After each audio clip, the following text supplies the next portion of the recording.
காளான் pepper fry எப்படி செய்யுதுன்னு சொல்லிட்டு பார்த்தலாங்களா.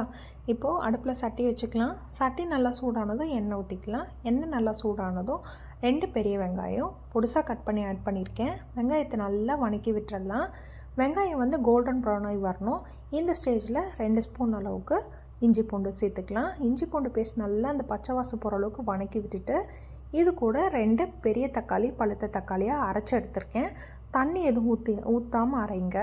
இந்த பேஸ்ட்டை ஆட் பண்ணி நல்லா கலந்து விட்டு தக்காளி வந்து வெந்து அந்த எண்ணெய் பிரித்து வரும். அந்த ஸ்டேஜில் வந்து 1 ஸ்பூன் அளவுக்கு மஞ்சள்தூள், 1 ஸ்பூன் கொத்தமல்லி தூள், 1 ஸ்பூன் மிளகாத்தூள் போட்டு நல்லா கலந்து விட்டு அந்த மசாலா பச்சை வாசம் போய் சுருண்டு வரும். இந்த டைமில் நம்ம காளான் சேர்த்திக்கலாம். நான் காளான் 2 பேக்கெட் எடுத்திருக்கேன். நல்லா வாஷ் பண்ணிவிட்டு தண்ணியெலாம் வடிச்சிட்டு இந்த சைஸில் கட் பண்ணி இது கூட ஆட் பண்ணிக்கிறேன். இப்போ வந்து அந்த மசாலாவும் காளானும் நல்லா ஒன்றாகிற மாதிரி நல்லா கலந்து விட்டு மீடியம் ஃப்ளேம்லேயே மூடி போட்டு ஒரு 5 நிமிஷம் வேக்காடு கொடுங்க. தண்ணி எதுவும் சேர்க்காதீங்க. வேகிறப்பவே அந்த காளான் வந்து தண்ணி விடும்.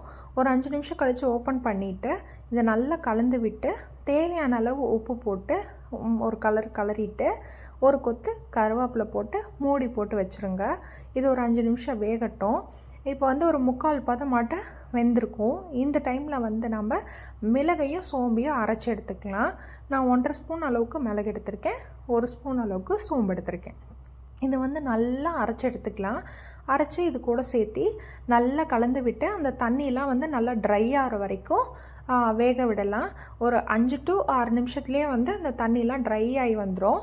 இந்த டைமில் வந்து கொத்தமல்லி தூவி பரட்டி விட்டு இறக்கிடலாம். அவ்வளோதாங்க. இது வந்து இட்லி, தோசை, சப்பாத்தி, ரைஸ்க்கு எல்லாத்துக்கும் சூப்பராக இருக்கும். நீங்களும் ட்ரை பண்ணி பாருங்கள். சிம்பிள் அண்ட் ஈஸியான காளான் பெப்பர் ஃப்ரை ரெடி. நான் இன்றைக்கி வந்து தோசைக்கு தான் வச்சுருக்கேன். அவ்வளோ அல்டிமேட்டாக இருந்தது. நீங்களும் ட்ரை பண்ணி பார்த்துட்டு எப்படி இருந்ததுன்னு என் கூட ஷேர் பண்ணிக்கோங்க.